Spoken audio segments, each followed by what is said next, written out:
I'm Tim Jones here at Brad Dairy Ford, Service Manager. Today we're going to do a couple of demonstrations with two products from the BG Corporation. I'd like to introduce Doug Lake. He's our rep, and he's going to be leading us through it. Doug? Thanks, Tim. I've been with BG Products about 11 years now. I was an automotive technician for 19 years before that, so I've been in the automotive industry all my adult life. What we're going to talk about today, we're going to talk a little bit about fuel system dryers in your car and safely removing any moisture that may be in your fuel tank. We live here in corn country and ethanol country, but ethanol naturally absorbs moisture. So, you know, one of the things we need to be concerned about is any small amount of moisture that is in that fuel tank, safely removing that out of the tank, being able to safely burn it through the gas. Ethanol does have its advantages. It's a multi-billion-dollar product, and it's very green for the environment. But we need to safely remove any moisture out of the fuel. So the product we're going to be talking about today that's offered here at Brad Dairy Ford is our minor fuel service. It's the BG part number 280 Fuel System Drier and BG part number 208 Platinum 44K. So I'm going to do a small demonstration here and show you the difference of the BG Fuel System Drier versus one of the competitors that I think we've all seen. Grandpa bought it, Dad bought it, whatever, Heet, and show you how a product should safely remove any moisture from the fuel tank. So what I've got here is a beaker, and this is just some 87 octane fuel from the local Quick Star down the street. I am going to put about 2 fingers worth of fuel in it, as you can see. And then what I have here is I've taken some water and I've dyed it green so we can see it a little better in the fuel. I'm going to put about 7 or 8 drops of water into the fuel. 1, 2, 3, 4, 5, 6, 7, 8. Okay. We're going to mix that water up into the fuel, and as you can see here, Tim, it's really turned it cloudy. Yep. And you can see our paraffin waxes on the side of our tube here, and as we give it a little time, anybody that knows anything about water and fuel, the water is heavier, so it's going to fall to the bottom of your fuel tank. And as you can see, what are we seeing here on the bottom, Tim? A little water there on the A bottom. little water on the bottom. First thing that's going to happen is your fuel tank, your fuel pump's going to pick that up and run it right through your fuel system. Correct. So your fuel pickup sits at the bottom of the tank, obviously, so it can draw from the bottom of the tank, and we can see that. You see our fuel is still kind of cloudy, okay? So what I'm going to do is we're going to introduce a little bit of heat into there. What we want the heat to do is we want the heat to mix with the fuel and entrain the water back into the fuel.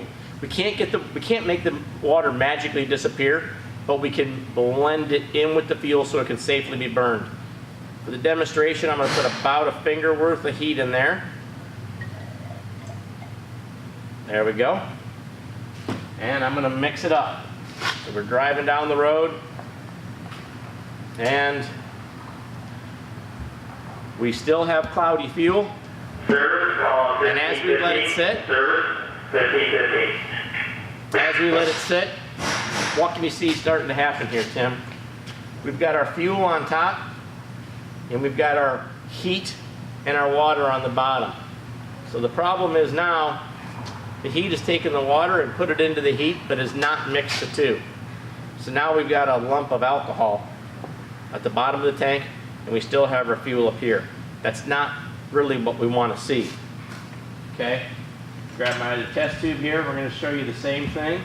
Tim, while I'm talking, you want to get that one open for me there? Just take the lid off, and it'll have some foil underneath it there. Same thing. I'm going to put about 2 fingers worth of fuel in here.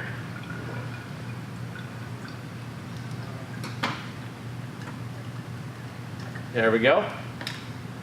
And we're going to introduce some water to it.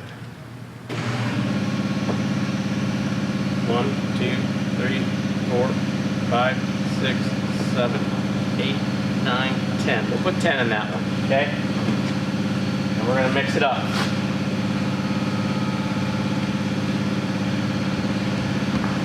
There again, same result. Cloudy looking fuel, and as we let it set, our water's starting to form there at the bottom, isn't it, Tim? Sure. Does not look very good. So, same thing, I'm going to use a little bit of our BG Fuel System Drier into our fuel sample here, and I'm going to mix it up.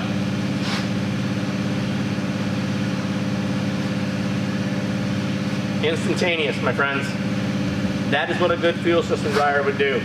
There's no separation. We don't have our paraffin waxes sitting here on the side of the test tube.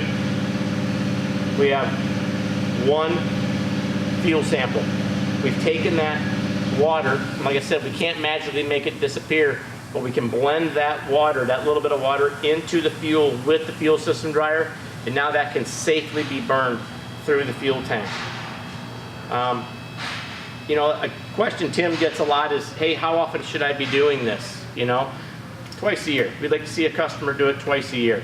Especially in the fall time going into winter, we want to safely remove any moisture that is in that tank. And as part of this service, the 44K will also go into the fuel tank.